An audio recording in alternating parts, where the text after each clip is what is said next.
ఏదైనా మీ కారణాల చేత మీరు అబద్ధాలు చెప్తే ప్రజలు నమ్ముతారు అని అనుకుంటే ప్రజలు వరుసగా తీర్పులు ఇచ్చుకుంటూ వచ్చింది. ఇక ప్రజల్ని తప్పు పట్టడం మానేయండి. ప్రజలు విఘ్నులు. మీకు ఇచ్చినప్పుడు మీకు ఇచ్చారు.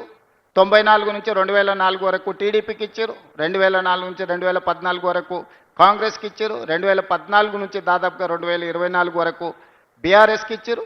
ఇక్కడ నుంచి 2034 వరకు మాకు ఇవ్వబోతున్నారు. నేను మొదటి నుంచి అదే చెప్తున్నా, ఇప్పుడు కూడా అదే చెప్తున్నా. మీరు ఏం చింత పెట్టుకోకండి. ఆరోగ్యం కాపాడుకోండి, ఆరోగ్యవంతంగా ఉండండి.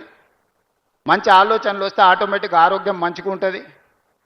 అప్పుడప్పుడు కడుపులంతా బాధ పెట్టుకొని ఇదేదో మా వారసత్వ ఆస్తి, ఈ ఆస్తిని ఎవరో కొల్లగొట్టేసిరు అన్నట్టుగా కడుపులంతా బాధ పెట్టుకుంటే దాంతోనే ఆరోగ్యం దెబ్బతింటుంది. మీకు కూడా అందరికీ తెలుసు కదా, బాధ ఎక్కువైనా దుఃఖం ఎక్కువైనా రాత్రి నిద్ర సరిగ్గా లేకపోయినా చివరికి ఆరోగ్యం దెబ్బతింటుంది.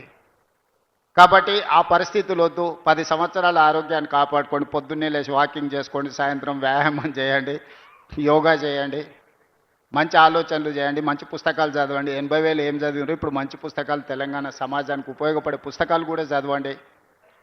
తక్కువకి ఎక్కువకు చిన్నజీయర్ స్వామి గారి సూక్తులు వినండి. లోక కళ్యాణం కోసం మంచి ప్రవచనాలు వినండి.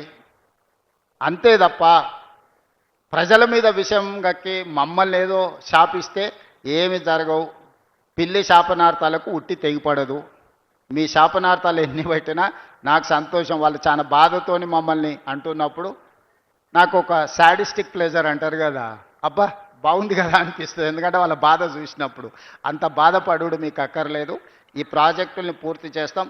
గోదావరిలో తెలంగాణకు రావాల్సిన నీటి హక్కులను అన్నిటినీ కాపాడతాము. ఎవ్వరికి ఎలాంటి చింత అక్కర్లేదు. నికర జలాలు, మిగులు జలాలు, వరద జలాలలో అన్నిట్లలో తెలంగాణ హక్కులను, అది గోదావరి కావచ్చు, కృష్ణానది కావచ్చు, హక్కులను కాపాడడమే కాకుండా ఇప్పటి వరకు అపరిష్కృతంగా ఉన్న సమస్యలను పరిష్కరించి ప్రాజెక్టులను అన్నిటిని కూడా నిర్మాణం పూర్తి చేస్తాం. మా శాయశక్తుల ప్రయత్నం చేస్తాం. ఎవరికి ఎలాంటి అనుమానము అవసరం లేదు, ఎవరికి ఎలాంటి చింత అవసరం లేదు. విషయాలు ఉంటే రేపు బడ్జెట్ సమావేశంలో ఖచ్చితంగా ప్రతిపక్షాలకు అవకాశం ఇచ్చి అక్కడ చర్చ చేస్తాం. సహకరించిన మీడియా మిత్రులకు, ఎందుకంటే సన్లైట్ ఫెయిల్ అవుతుంది, త్వరగా ప్రయాణం మొదలు పెట్టేది ఉంది, మళ్ళీ ఒకసారి వస్తా. సమ్మక్క సారలమ్మ జాతర కూడా బ్రహ్మాండంగా జరిగింది, మీకు తెలుసు. తెలంగాణ రాష్ట్రంలో ఒక సౌత్ కుంభమేళాగా నిర్వహించినాం.